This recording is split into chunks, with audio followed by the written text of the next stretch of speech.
My name's Emily. I'm an alcoholic. My sobriety date is July 21st, 2011. Thank you. I didn't choose it. I didn't want it. I didn't think I needed it. And I'm here behind a podium about to tell you, thank you.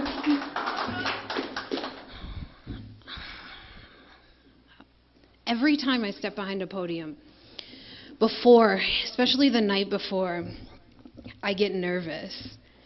And, you know, it's like a different kind of nervous every single time.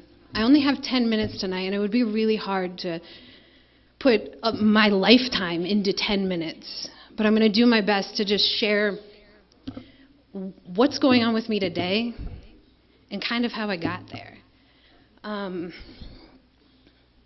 Experience, strength, and hope, right? So like a week ago, my friend broke her back, right? I have this really cool life now that's made me teachable. It's made me employable. It's made me a friend. It's made me a good sister. It's made me a daughter again. And last night before I couldn't fall asleep because I could only think of like all these great things. All these great things, right? And what was so great about them was not like all the stuff on the outside. That was the part that got me. I couldn't fall asleep because I had this feeling inside that's different than what I felt before. I came into Alcoholics Anonymous after spending almost 2 months in a 28-day rehab because I was extra sick.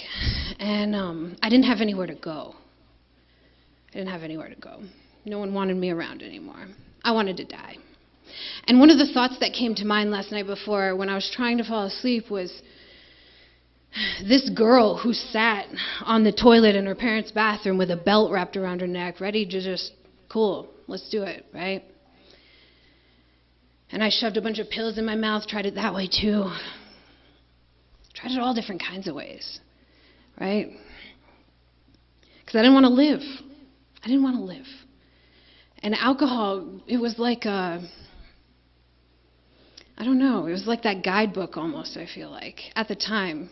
Because I thought I became stronger. I thought I became more courageous. I thought that I knew, right? Turns out I didn't. And last night when I was trying to fall asleep, all I could think of was like, how did that happen? How did that happen? I'm like over 8 years sober now, and I'm not afraid to go back home.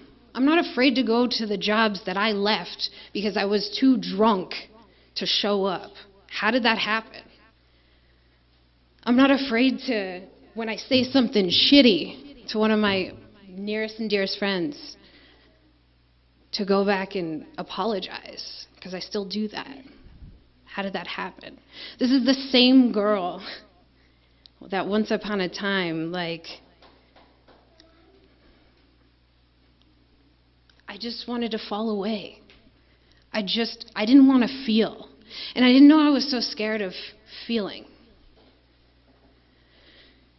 So one day I woke up, it was mid-July, because if you're like me, if alcohol's the problem, I'm going to substitute with other things, and because that's the only solution I had at the time, I had this wild urge to just not live or not care or numb out. I don't know why or where it came from, but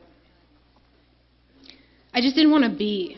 I thought that I was a waste of space. And it's wild that I'm up here talking about it too. It makes me shake on the inside because I know that girl. And the woman that stands here today is not that girl. So I woke up and it was mid-July 2011, and I had somehow, and mind you, I have run away from police stations. I've been in the back of cop cars. I've, woke up in bushes, like people's houses, beds I didn't know where I was, like all that stuff. But this one particular morning, like, I woke up and I had somehow managed to finagle my way into this. It was like a commercial fenced-in area. And I woke up this particular morning, and I know that I had fled the police station. I didn't know exactly what had happened, but I didn't really care. And I woke up, and my hair was a mess. All my clothes were ripped. My shoes were off, and, like, all of my things were around me. And something hit me on that particular morning. Like, I don't know what it was. Now I know. I think it was fear. For the first time, I felt it, and I couldn't get drunk enough because I was looking for other things. I was already drunk, but I was out on a mission to find something else to stay drunk longer. And I don't know if I found it or not that night, but when I woke up, it shot through me, this fear of, like, whoa. That's the only way I can describe it. And so I gathered all of my things. I still had cash left, I don't know how, but like I had this little wristlet thing, and everything in it was around me, and I was covered in dirt. I don't know how I made it over this fence, because it was a tall fence. I had to climb my ass back over it. And I walked to the nearest place, and it was this fancy hotel off of this 5-lane highway. And I walked in, and the front desk guy, his face, I'll never forget that look. He was shocked, and I said, I need a bottle of water, and please call me a cab. I don't think I said please. I just added that. But, and when I got home, I looked at myself in the mirror. And I was walking with a limp because I had gotten into a fight, and my face was swollen and bruised, and I couldn't walk right. I don't know if I fell or I was kicked or what happened. And I laid in my bed, and then I ran away. I ran away to another, because I was in upstate New York when I got sober. And something about that night changed me. I don't know why, I don't know what, I don't know how. It just did. I don't question it anymore. It's a waste of time. And so I spent the next couple of weeks, like, in this weird space, because I used other substances because I thought alcohol was the problem, but I wouldn't tell you that. And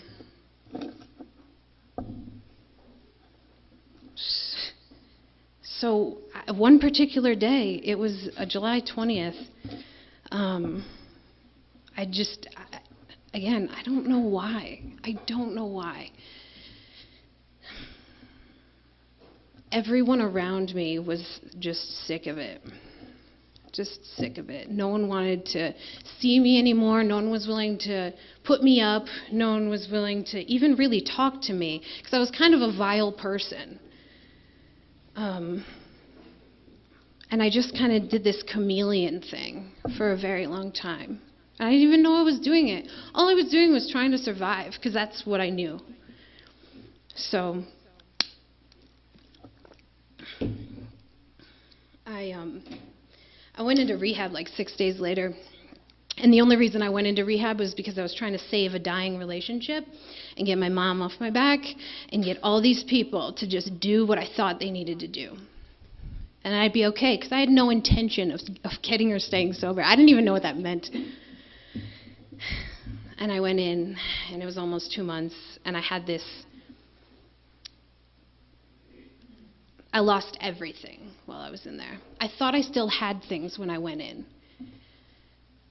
But what little I had, I lost. And by the time I left that rehab, I had a broken cell phone, suitcase full of the belongings I had left.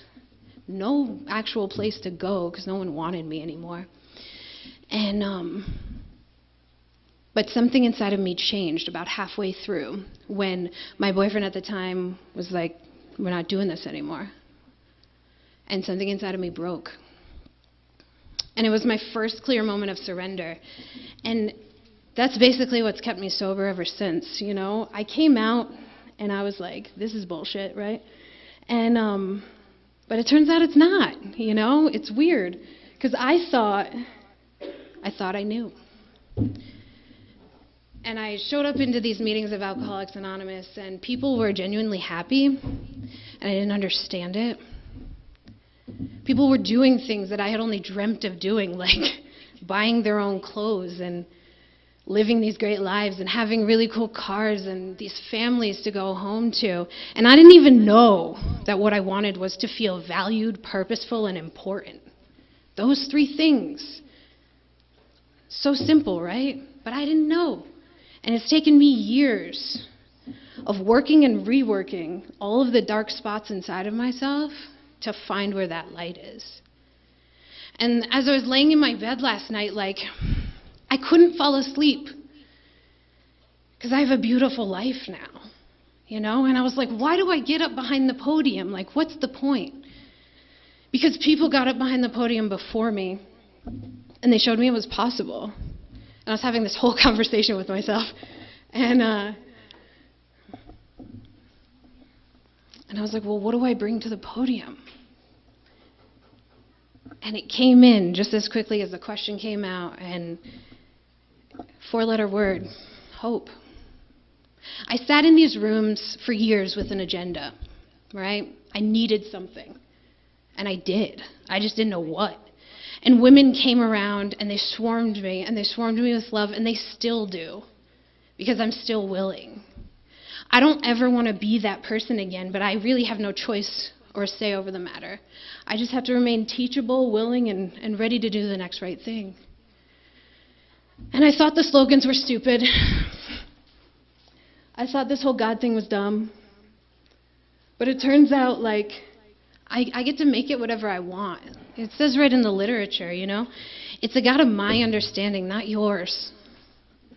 So if I want to continue to live happy, joyous, and free, I have to do what that very first coin that I was presented with said on the back.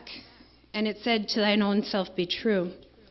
And I was thinking, one of the last things I thought about before I finally went to sleep was I went to this women's conference a couple years ago.